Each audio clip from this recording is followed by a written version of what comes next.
While I was on a business trip, my parents sold my dream sports car to pay for my sister's luxury getaway. When I got back, my mom sneered, "Thanks to your car, our daughter is having the time of her life." I laughed and she snapped, "What's so funny?" Her face dropped when I told her the car they sold was, trigger warning, themes of family betrayal, theft, and emotional manipulation. I still can't believe they did it. My own parents, the people who were supposed to protect me, stole from me. And when I confronted my mother, her face twisted into this sickening sneer as she gloated, "Thanks to your car, our daughter is having the time of her life." My blood ran cold, but then something inside me snapped, and I just laughed. And the look on her face when she demanded, "What is so funny?" Oh, you guys are not going to believe how this all played out. My obsession with classic cars started early, way back when I was just 7 years old. Every single Saturday morning, my grandpa would pick me up in his beat-up old pickup truck, and we'd head straight to his garage. That garage wasn't just a place, it was sacred. While other kids were glued to cartoons, I was there, grease under my fingernails, learning how to change oil, identify engine parts, and breathe life back into forgotten metal. "Nessie," he'd say, using his special nickname for me, "cars aren't just machines. They have personalities, souls even." And I believed him completely. Especially when he showed me his prized possession, a gleaming 1969 Corvette Stingray, painted rally red. The curves of that car, the deep purr of its engine, the way the light danced across its polished surface, it was pure magic. "Someday," I whispered to myself the first time I saw it, "I'll own one exactly like this." It was a promise I made to myself that day, one that would quietly shape my entire future. My parents, Robert and Diana, they never quite understood my unfeminine interest. "Why can't you be interested in ballet or painting?" my mom would sigh. Whenever I came home smelling of oil and gasoline, my dad would just shake his head, a mix of confusion and mild disappointment on his face. Their reaction to my younger sister, Heather, was completely different. Heather was everything I wasn't in their eyes. Delicate, traditionally feminine, interested in all the right things. When she wanted dance lessons at 6, they immediately enrolled her in the most expensive studio in town. But when I, at 12, asked for auto shop classes, my mother scoffed, claiming we couldn't afford extracurriculars that year. This heartbreaking pattern continued. Heather got designer clothes, I got hand-me-downs. Heather got a lavish Sweet 16 party with 50 guests. I got a cake and a card. Heather got a brand new car for graduation. I got college application fee waivers and a lecture about student loans. Don't get me wrong, I loved my sister. This wasn't her fault, but the blatant disparity in how we were treated was absolutely impossible to ignore. So I left. I moved away for college, determined to carve my own path, to create a life where my worth wasn't constantly measured against my sister's. I worked 3 jobs, clawed my way through a finance degree with top grades. After graduation, I landed a position at a prestigious investment bank in Chicago. The hours were brutal, 70+ a week, but the compensation? It was worth it. I lived frugally, shared an apartment with roommates, brown-bagged my lunch every single day. Every extra dollar went into one specific savings account, earmarked for one specific purpose: my dream car. While my colleagues splurged on designer clothes and exotic vacations, I kept my eyes on the prize. 5 years. 5 years of grinding, minimal social life, and relentless saving. And then finally, after endless nights scrolling through online forums and auction sites, I found it. A 1969 Corvette Stingray. Rally red. Just like Grandpa's. The owner was a collector in Wisconsin, downsizing. The price? $85,000. Every single penny I had saved. The day I drove that car home was one of the most intensely emotional of my life. My grandfather had passed away 2 years earlier, but I felt his presence right there beside me in the passenger seat as I cruised down the highway. "We did it, Grandpa," I whispered, tears streaming down my face. That car for me was more than just a purchase. It was a testament to my sheer hard work, my independence, and most importantly, a tangible connection to the man who had believed in me when no one else truly seemed to. My boyfriend, James, understood this perfectly. We'd met at a classic car show 6 months after I bought the Corvette. He owned a replica 1969 Stingray, a fact that instantly gave us something to talk about. Unlike my family, James got it. He understood why I'd rather spend a Saturday afternoon changing my own oil than shopping at the mall. He respected the sentimental value of my car, and shared my passion for preserving automotive history. For 2 glorious years, that car was my pride and joy. I babied it, drove it only on perfect weather days, stored it properly during Chicago's harsh winters. Never once did I imagine that the greatest threat to my beloved Corvette would come not from the elements or thieves, but from my very own family. The call came on a Tuesday afternoon. My boss, Veronica, wanted me in her office immediately. As I walked the long, polished corridor, my mind raced, conjuring up every negative scenario imaginable. Was I being let go? Had I made a catastrophic mistake on the Henderson account? "Vanessa," Veronica said, her expression unreadable. "How's your Japanese?" I blinked, surprised. "Conversational at best. I took 3 years in college." She nodded, seemingly satisfied. "Good enough. I need you in Tokyo. Patterson Financial is looking to expand their Asian portfolio, and they specifically requested someone who understands both American and Japanese business culture. This was huge. Patterson Financial was a potential client worth millions. Landing them would mean massive bonuses, a promotion, serious career advancement. The senior partners and I agree, she continued. You are the best person for this. You'll lead the presentation team in Tokyo. I was speechless. Senior colleagues with decades more experience were being passed over for me. This was the opportunity of a lifetime. It's a 3-week trip, Veronica added. You leave Friday. My assistant will email you the details. 3 weeks away from home was longer than I'd ever been gone. While I was ecstatic about the opportunity, my mind immediately flew to my Corvette. My neighborhood in Chicago had experienced a rash of car break-ins recently, and the thought of leaving my baby unattended for that long filled me with dread. After weighing various options, I decided the safest place would be at my parents' suburban home in Glenview. They had a spacious garage, a quiet neighborhood with low crime rates, and despite our complicated relationship, I trusted them to at least provide safe storage. That Thursday evening, I drove the 40 minutes to my parents' house. Dad was mowing the lawn when I pulled up, and he stopped to admire the Corvette. Still a beauty, he said, running his hand along the hood. Your grandfather would be proud. Mom appeared at the front door, wiping her hands on a kitchen towel. Vanessa, what a surprise. Are you staying for dinner? I explained about the Tokyo trip and my request to leave the car in their garage for 3 weeks. Of course, Dad said immediately. We have plenty of room since Heather took her things to her new apartment. That's wonderful news about your trip, Mom added, though I could tell she didn't fully grasp the significance. But 3 weeks is such a long time. Will your boss be upset if you come home for the weekend in between? I explained that international business didn't work that way, and eventually she seemed to understand. As Dad helped me move the Corvette into the garage, I gave him detailed instructions. It needs to be started once a week and allowed to run for 15 minutes, but please do not drive it. The insurance situation is complicated. Also, be sure to use this specific cover, I said, showing him the custom-fitted car cover I'd brought. And whatever you do not let anyone else touch it. Vanessa, I know how to take care of a car, Dad said, slightly offended. I'll treat it like it's made of gold. I know, Dad. I just worry. This car means everything to me. That night at dinner, Heather joined us. She had recently graduated from college and was working as an administrative assistant at a marketing firm. Her first real job. Throughout dinner, she talked endlessly about how stressful work was and how desperately she needed a vacation. All my friends are planning this amazing Mediterranean cruise, she sighed dramatically, but I just can't afford it on my salary. Life is so unfair. I bit my tongue, remembering how I worked multiple jobs throughout college without a single complaint. Mom, predictably, made sympathetic noises and suggested Dad might be able to help with the cost. We'll see, Dad said noncommittally. Money's tight right now with the kitchen renovation. Before leaving, I called James to finalize our car security plan. We discussed having him swap our cars as an extra precaution, since his replica Stingray looked nearly identical to mine, but was worth significantly less. I'll come by your parents' place tomorrow and make the switch, he confirmed. I'll take good care of your baby, and they'll never know the difference. You're the best, I told him. I'll call you when I land in Tokyo.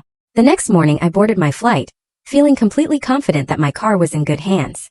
Little did I know that my careful planning would set in motion a chain of events that would forever change my family dynamics. During my 3 weeks in Tokyo, I called home regularly. Mom and Dad always assured me everything was fine. Though in the final days of my trip, Mom's messages became somewhat cryptic. We have a big surprise for when you get home, she texted, which I assumed meant a welcome home dinner or something equally innocuous. The Tokyo presentation was a resounding success. The Patterson executives were genuinely impressed with our proposal, and by the end of the second week, they had signed a contract worth $12 million to our firm. At the celebratory dinner on my final night in Japan, Veronica hinted strongly about a promotion waiting for me back in Chicago. Vice President has a nice ring to it, doesn't it? She said with a knowing smile. I boarded my return flight, feeling on top of the world. I couldn't wait to get home, take my Corvette for a long drive along Lake Michigan, and share my good news with James and my family. The 13-hour flight gave me plenty of time to daydream about my homecoming. If only I had known what was truly waiting for me. My plane landed at O'Hare at 2:15 p.m. on a sunny Tuesday afternoon. After clearing customs and collecting my luggage, I hailed a taxi directly to my parents' house in Glenview. I was utterly exhausted from the long flight, but energized by the thought of seeing my beloved Corvette again. Just another 10 minutes, I texted James, who had promised to meet me there to swap our cars back. As the taxi turned onto my parents' street, I felt a flutter of excitement. The driver pulled into the driveway and I frowned. Something was wrong. The garage door was open, revealing my dad's sedan and Mom's SUV, but no sign of a Corvette. Maybe they moved it, I muttered to myself as I paid the driver and wheeled my suitcase to the front door. Mom opened the door before I could knock, greeting me with a hug that I half-heartedly returned, my mind still fixated on the missing car. "Welcome home, sweetheart. How was your flight?" "Fine," I said distractedly. "Mom, where is my car?" A strange expression flickered across her face, a mixture of defensiveness and something else I couldn't quite identify. She ushered me inside without answering. Dad was sitting in his recliner, reading a newspaper. He looked up when I entered, his smile not quite reaching his eyes. "Dad, where is my Corvette?" I asked directly, a knot forming in my stomach. He cleared his throat and glanced at Mom, who had busied herself arranging cookies on a plate, as if this were a normal, happy homecoming. "Well, honey," he began, his voice unnaturally high. "Something came up while you were gone." The knot in my stomach tightened, turning into a cold dread. What does that mean? Where is my car? Mom turned, then, her chin lifting in that way it always did when she was preparing to defend an indefensible position. "Heather needed some help," she said firmly. "A once-in-a-lifetime opportunity." I stared at her, uncomprehending. "What does that have to do with my car?" "Thanks to your car, our daughter is having the time of her life," Mom said with a smile that looked more like a sneer. She pulled out her phone and showed me Heather's Instagram feed. There was my sister, posing on a cruise ship in the Mediterranean, cocktail in hand, designer sunglasses perched on her nose, without a care in the world. The pieces clicked into place with horrifying clarity. "You sold my car." The words came out as a whisper, too shocked to even shout. "Now Vanessa," Dad began, his voice placating. "Try to understand. Heather was going through a really rough time at work. All her friends were going on this cruise, and she was going to be left out. It would have been devastating for her. So you sold my car?" This time I did shout, my voice rising with disbelief. "You can always buy another car," Mom said dismissively. "You make good money." Heather needed this opportunity. She needed to network with the right people, make connections for her career. I felt like I was trapped in some bizarre nightmare. My hands began to shake as the full sickening impact hit me. That car was registered in my name. You had no legal right to sell it. My parents exchanged a glance. "Well, technically," Dad mumbled. "We told the buyer you were selling it, and had authorized us to handle the transaction." My heart was pounding so hard I could feel it in my temples. The room seemed to spin slightly as I tried to process what they had done. "Do you have any idea what that car meant to me?" My voice cracked, raw with emotion. It wasn't just transportation. It was a connection to Grandpa. It was the result of 5 years of sacrifice. "It's just a car, Vanessa," Mom said, her tone hardening. "Family is what matters. Heather is your sister. She needed this. And I don't matter?" I retorted, my voice trembling with rage. "My feelings, my property, my boundaries. None of that counts?" "Don't be so dramatic," Mom scoffed. "You've always been so materialistic, so focused on things. Heather is struggling with depression. The cruise was therapeutic for her." "Depression?" I echoed incredulously. "Since when?" "She's been very stressed at work," Dad offered weakly. "Her boss is demanding." I laughed then, a harsh sound with absolutely no humor in it. "Welcome to adult life. I worked 70-hour weeks for 5 years to afford that car. Did you ever once consider selling your possessions to make my life easier?" "That's different," Mom said, growing defensive. "You've always been the strong one. Heather is sensitive. She needs more support." The double standard was so blatant, so utterly infuriating it took my breath away. For a moment I just stood there, trembling with rage and disbelief. Then a thought, sharp and clear, cut through the haze. "How much did you sell it for?" I demanded. More uncomfortable glances between my parents. Finally Dad answered. $50,000? I gasped. $50,000? That car was worth $85,000. Did you do any research at all before selling it? The buyer said that was a fair price, Dad muttered. We needed to move quickly before you came home. That statement, so naked in its betrayal, hit me like a physical blow. They had deliberately rushed the sale, hoping to present me with a fait accompli. They had known exactly what they were doing. "Who did you sell it to?" I asked, fighting to keep my voice steady. "Some collector from Indiana," Mom said vaguely. "I don't remember his name." My phone buzzed with a text. It was James. "Just pulled up. Where's the Stingray?" And suddenly, in the midst of my anger and heartbreak, a realization dawned on me. A realization that would change everything. The text from James triggered something in my brain. A memory that had been pushed aside in the shock of discovering my parents' betrayal. I started to laugh, softly at first, then louder, a strange sound even to my own ears. A release of tension rather than an expression of joy. My mother's face contorted with confusion and annoyance. "What is so funny about your sister's happiness?" she demanded. I took a deep breath, trying to collect myself. "You know what's funny, Mom? You stole and sold a car that was not mine." Dad frowned. "What are you talking about? We saw you drive it here." I held up a finger, signaling them to wait, and stepped outside to greet James, who was now standing in the driveway looking confused. After a brief exchange, he followed me back inside, equally curious to hear my explanation. Mom, Dad, you remember James, right? I gestured to my boyfriend, who nodded stiffly at my parents, his expression guarded. Of course, Mom said impatiently. Vanessa, what do you mean the car wasn't yours? I smiled, feeling a strange calm settle over me. The car you sold was not my 1969 Corvette Stingray. It was James's replica. The color drained from both my parents' faces as I explained the car-swapping arrangement.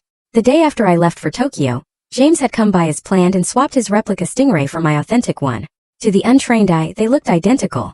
But James's car was worth about $30,000, not $85,000. So you see, I concluded, the calm in my voice contrasting sharply with their rising panic. You didn't sell my car. My car has been safely stored in James's climate-controlled garage for the past 3 weeks. What you sold was James's car, without his knowledge or consent. But, my father stammered, it looked exactly like yours. That was the point, James said, speaking for the first time, his voice chillingly calm. They're supposed to look the same from the outside. But mine is a replica built in 2004 to look like a '69 Stingray. Vanessa's is an authentic classic, worth nearly 3 times as much. Oh my God, my mother whispered, sinking into a chair, her face utterly ashen. What have we done? You've committed fraud, I said flatly. You sold property that didn't belong to you or to me. You forged documents. You lied to a buyer. We could go to jail. Dad's face was ashen. Yes, James agreed, his voice hard. You could. Auto theft over $20,000 is a Class 1 felony in Illinois. Add wire fraud if you received an electronic payment. Each charge carries up to 15 years. Mom began to cry then, loud dramatic sobs that once might have manipulated me into comforting her. Not today. How were we supposed to know it wasn't your car? She wailed. You tricked us. I didn't trick you, I corrected her. I trusted James to protect my property because I knew on some level that my own family couldn't be trusted. Clearly I was right. You have to help us fix this, Dad pleaded, looking suddenly older than his 60 years. We can't go to jail. We didn't know. Ignorance is not a legal defense, James pointed out. And neither is family loyalty. You sold my car without permission. That is theft, plain and simple. My phone buzzed again, this time with a call from an unknown number. I answered it hesitantly. Is this Vanessa Miller? A male voice asked. Yes. Who is calling? This is Peter Donovan. I recently purchased a 1969 Corvette Stingray from your parents on your behalf. There seems to be a problem with the title transfer. My eyes locked with my parents, who were watching me with naked fear. In that moment I had a choice to make. I could throw them under the bus, immediately tell this stranger the truth about their theft and fraud.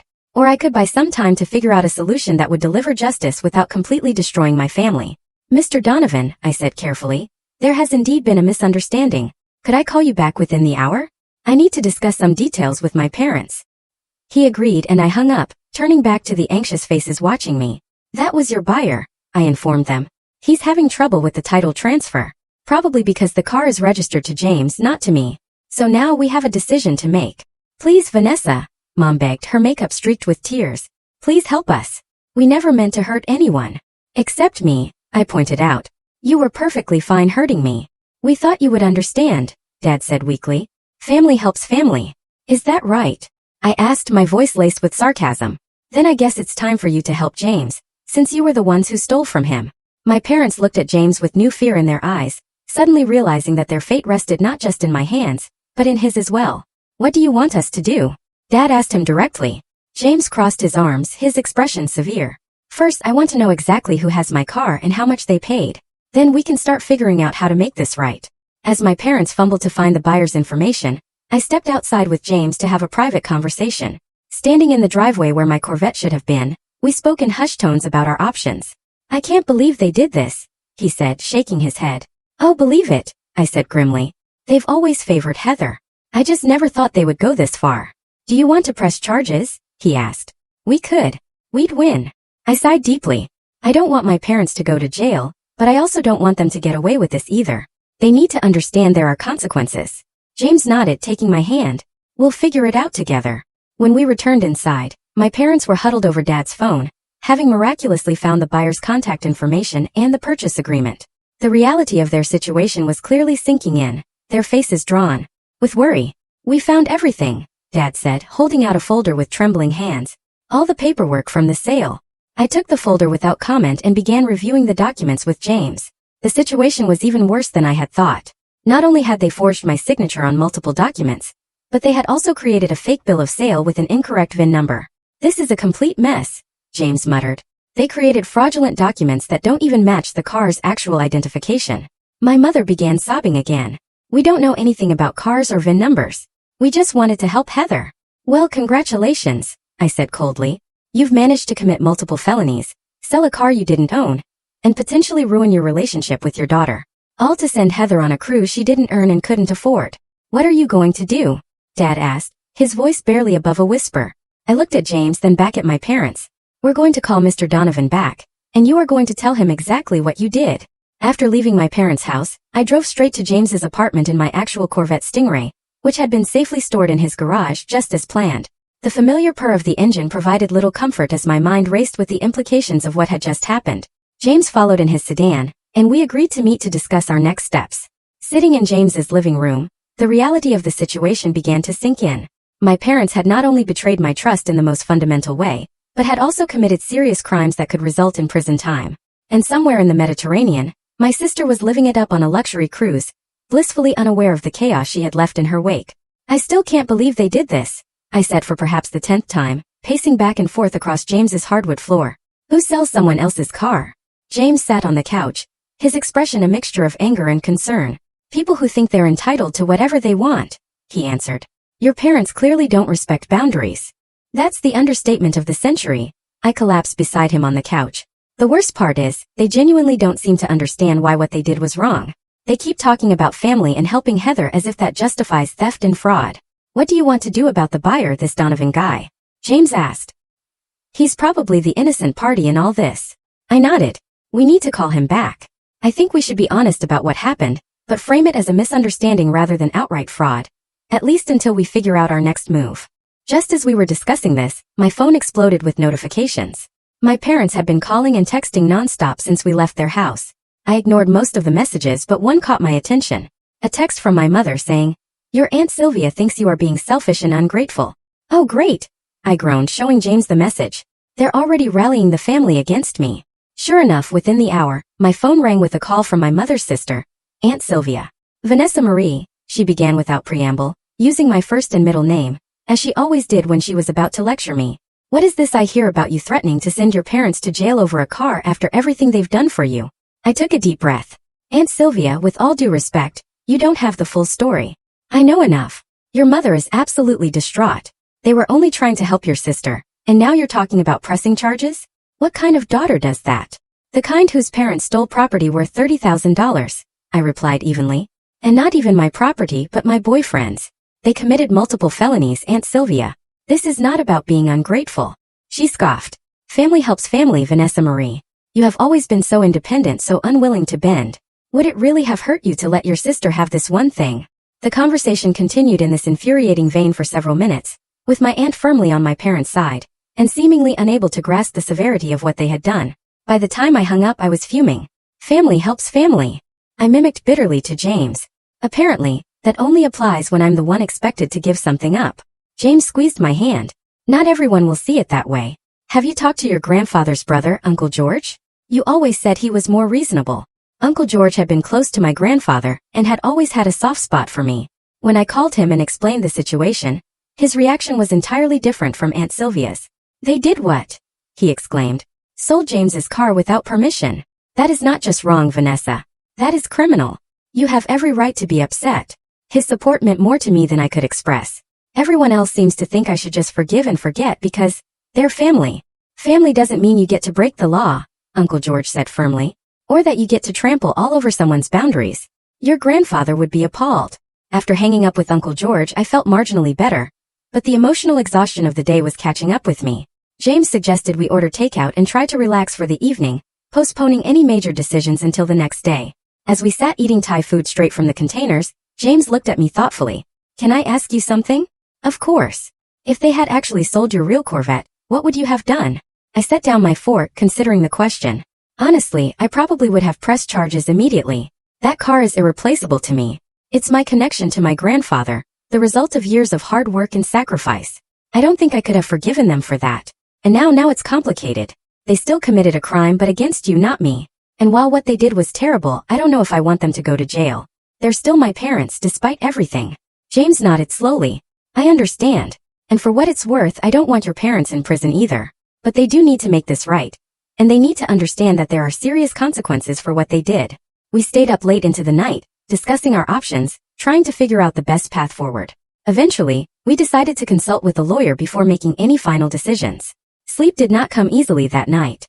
I tossed and turned, my mind replaying the events of the day, wrestling with conflicting emotions. On one hand, I was furious with my parents and wanted them to face consequences for their actions. On the other hand, the thought of them in prison made me physically ill. Morning came too soon and with it a new crisis. My parents showed up at my apartment unannounced, looking haggard and desperate. Vanessa, please. My mother begged when I reluctantly let them in. You have to help us. We can't sleep. We can't eat. We're terrified. You should have thought about the consequences before selling a car that didn't belong to you, I said, unmoved by their distress. We know we made a terrible mistake, Dad said, his voice breaking. We'll do anything to make it right. Anything. I looked at their anxious faces, feeling a complex mixture of anger, pity, and exhaustion. It's not that simple. What you did was not just wrong. It was illegal and it's not just up to me. The car you sold belonged to James, not to me. We'll pay him back, Mom said quickly. Every penny. And where will you get $30,000? I asked skeptically. You just told me money was tight with the kitchen renovation. They exchanged a glance. We'll figure it out, Dad said. Take out a home equity loan if we have to. Whatever it takes. I sighed heavily. Look, we're meeting with a lawyer friend this afternoon to discuss options. Until then, I don't have anything else to say to you. Please, Vanessa, Mom pleaded. At least tell us you won't press charges. We can't go to jail. We just can't. That's not a promise I can make right now, I said firmly. You need to leave. I'll call you after we speak with the lawyer. As I closed the door behind them, I leaned against it, suddenly exhausted despite the early hour.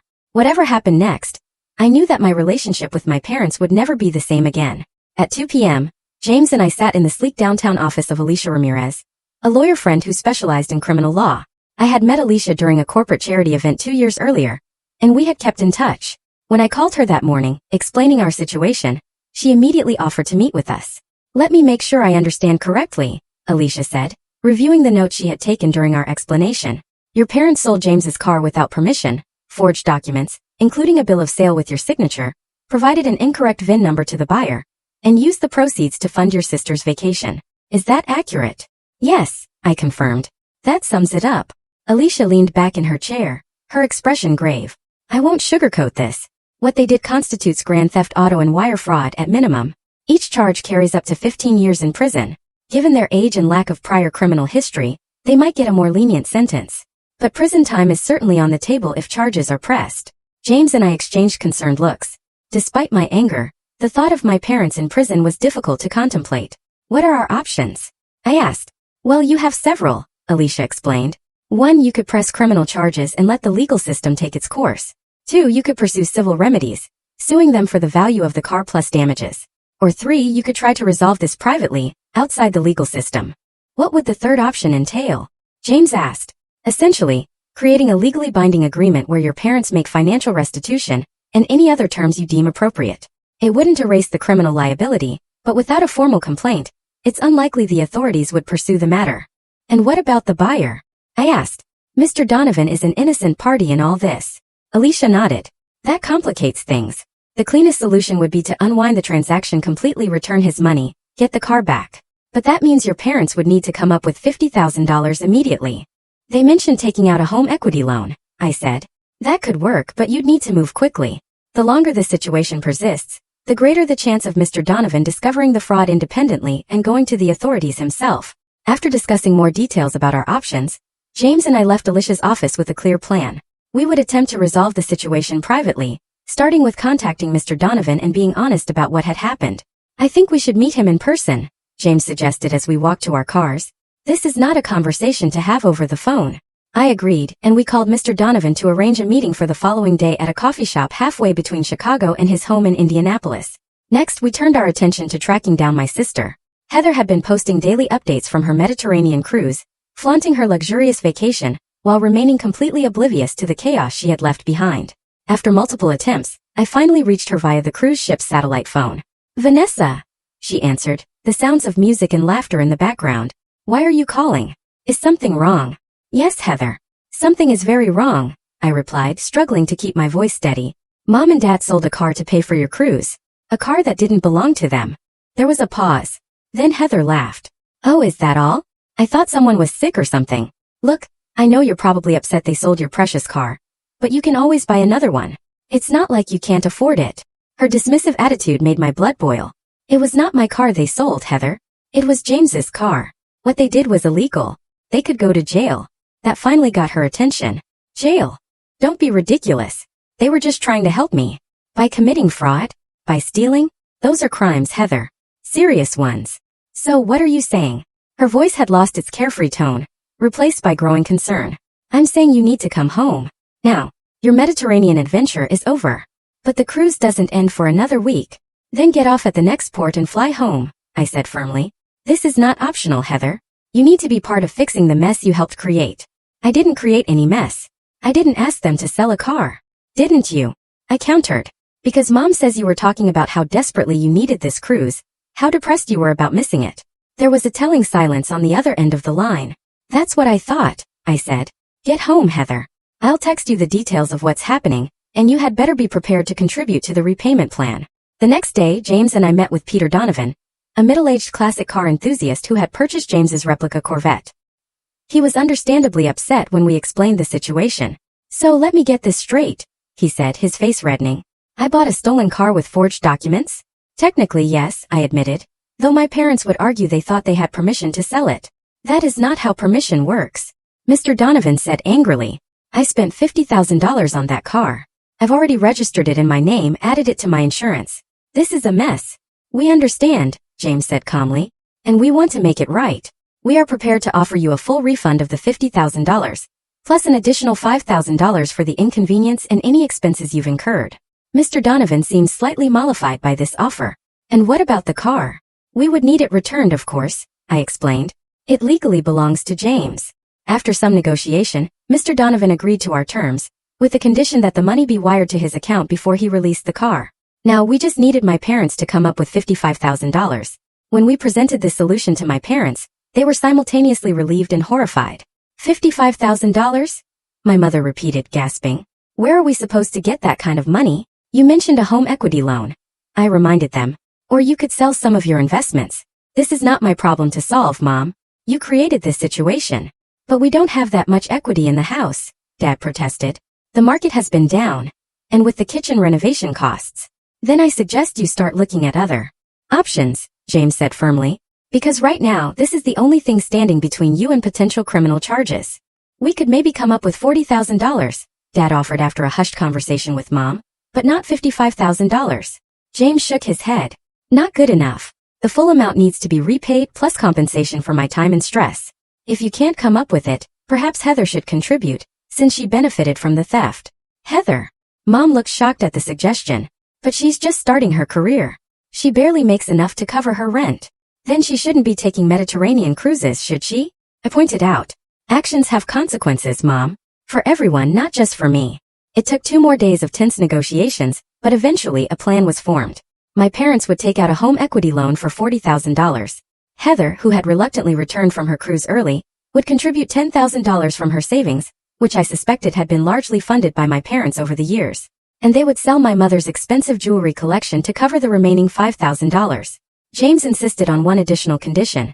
A formal written apology, acknowledging what they had done and promising never to touch or make decisions about our property again. This would be signed and notarized, providing an additional layer of protection should anything similar happen in the future.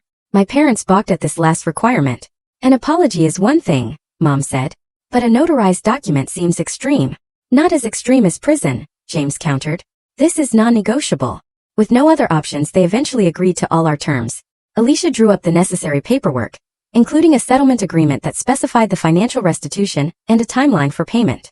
The most difficult part of the process was the family meeting we held at my apartment. Heather, now forced to face the consequences of her actions, alternated between defensive anger and tearful self-pity. Why am I being punished? She demanded. I didn't sell the car. No, you just manipulated Mom and Dad into funding a luxury vacation you couldn't afford, I replied. You are 24 years old, Heather, an adult. It's time you started acting like one. That's not fair. You've always been jealous of me because Mom and Dad love me more. The room fell silent at her outburst. Even our parents looked shocked.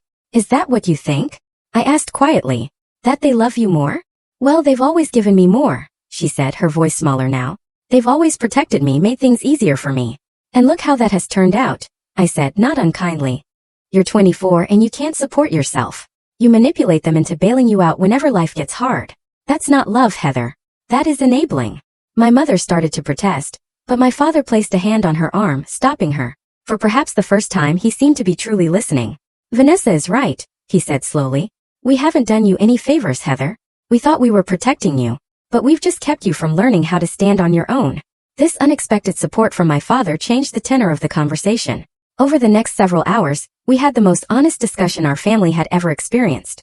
There were tears, recriminations, and painful admissions. But by the end, something had shifted. It was as if a long festering wound had finally been lanced, allowing the beginning of true healing. The following week was a flurry of activity. My parents secured their home equity loan. Heather reluctantly transferred her contribution from her savings account. My mother sold several pieces of jewelry through a consignment shop, and James and I coordinated with Mr. Donovan to complete the car exchange. The day my parents met with James to formally apologize was tense but necessary. My mother, who had always been proud to a fault, struggled to say the words. We are truly sorry, James, my father finally said when it became clear Mom couldn't get the words out. What we did was wrong, illegal, and disrespectful. We betrayed your trust and Vanessa's. We have no excuse. James accepted their apology with grace, though I knew it would take time for him to fully forgive them. The notarized document was signed. The money was transferred to Mr. Donovan, and James's car was returned, thankfully undamaged. As we drove away from the lawyer's office, James's replica Corvette following behind us, I felt a weight lifting from my shoulders. The situation was far from perfectly resolved, and the emotional fallout would continue for some time, but the immediate crisis had been averted. Thank you, I said to James, reaching for his hand across the console, for being so understanding through all of this. He squeezed my hand. That's what partners do. We face challenges together.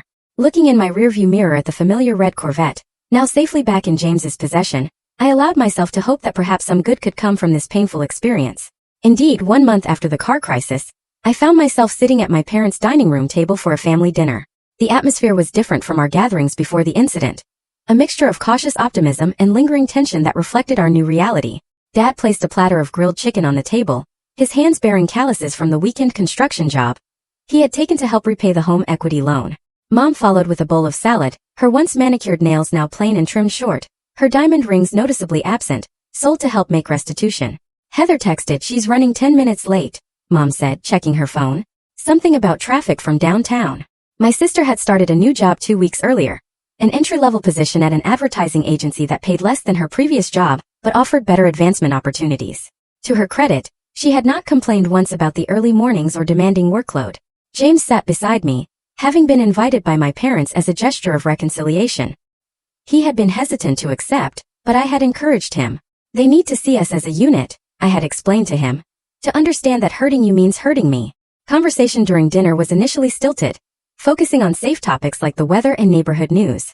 But gradually, as we relaxed, more meaningful exchanges emerged. I spoke with Uncle George yesterday, Dad mentioned as he served himself seconds. He's thinking about selling his old pickup truck. Says he's too old to keep maintaining it. That's a shame, I replied. That truck has been in the family forever. Dad nodded, then cleared his throat. I was thinking maybe I could buy it from him, fix it up. I know it's not a classic Corvette, but you want to restore a truck? I asked, surprised. Well, I thought maybe if you were interested, we could work on it together. His eyes met mine briefly before darting away, uncharacteristically shy.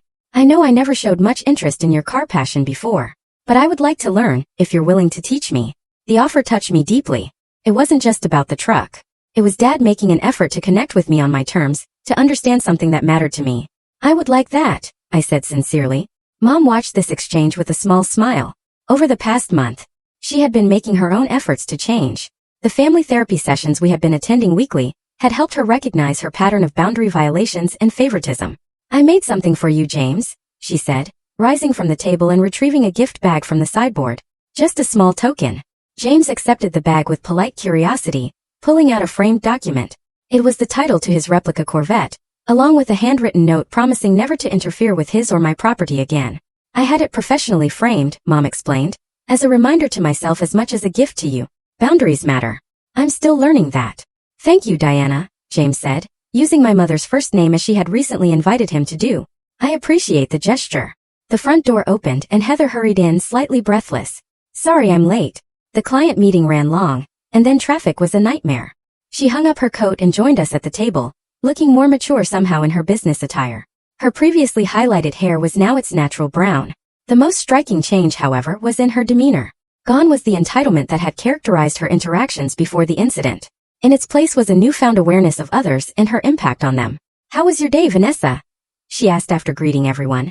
Before the car incident, she rarely showed interest in my life. Good, I replied. Busy.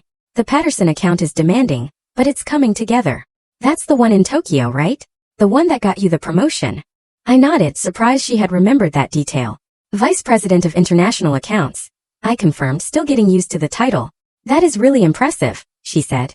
And for once, there was no undercurrent of competition or resentment in her voice. Just genuine pride. As dinner progressed, I found myself observing my family with new eyes. The changes were subtle but significant. Dad asking permission before serving more food onto Mom's plate. Mom catching herself before speaking for Heather. Heather offering to help with dishes without being prompted. These were small things, perhaps inconsequential to an outsider, but to me they represented a fundamental shift in our family dynamics. The painful experience we had endured had forced us to confront long-established patterns of behavior that had damaged our relationships. After dessert, as James and I prepared to leave, my mother pulled me aside in the hallway. I know I've said this before, she began, her voice low and serious, but I am truly sorry, Vanessa. Not just for the car incident, but for all the times I dismissed your feelings, your passions, your boundaries. I always thought I was being a good mother by treating you and Heather differently, by pushing you to be strong and protecting her from challenges. I see now how unfair that was to both of you. I studied her face, noting the genuine remorse in her eyes. Thank you for saying that, Mom. It means a lot. Do you think you'll ever be able to fully forgive us? She asked hesitantly. I considered the question carefully. I think forgiveness is a process, not a single moment. I'm working on it, and seeing you all make real changes helps. She nodded, accepting this incomplete but honest answer. As James and I drove home in my Corvette, the familiar rumble of the engine was comforting. The car had taken on new meaning for me now. It was still my connection to my grandfather, still the symbol of my hard work and persistence, but it had also become a catalyst for necessary change in my family, a painful but ultimately healing confrontation with long-buried issues. Penny, for your thoughts? James asked, noticing my contemplative mood. I was just thinking about how sometimes the things we value most can become tests of character, I replied. This car revealed truths about my family that were hard to face, but maybe needed to be faced. Do you regret any of it? The way we handled things? I shook my head. No, it would have been easier to just let them off the hook completely to avoid the conflict. But that would have just reinforced the same unhealthy patterns. They needed to experience real consequences, and I needed to stand firm in my boundaries. I think you found a good balance, James said. Holding them accountable without cutting them off completely. That takes strength. And support, I added, squeezing his hand. I couldn't have done it without you. The next morning I took the Corvette for a long drive along Lake Michigan, something I had done countless times before. But today felt different. As the wind rushed through my hair and the sun glinted off the car's polished hood, I felt a sense of peace I hadn't experienced in years. The car was still just a car, an object of metal and rubber and glass, but what it represented had evolved. Now it symbolized not just my connection to the past, but my commitment to my own worth. My refusal to be diminished or disregarded, even by those who claim to love me. Perhaps the most valuable lesson from this entire ordeal was learning that standing up for yourself doesn't mean abandoning those you love. It means loving them enough to establish boundaries that allow for mutual respect and growth.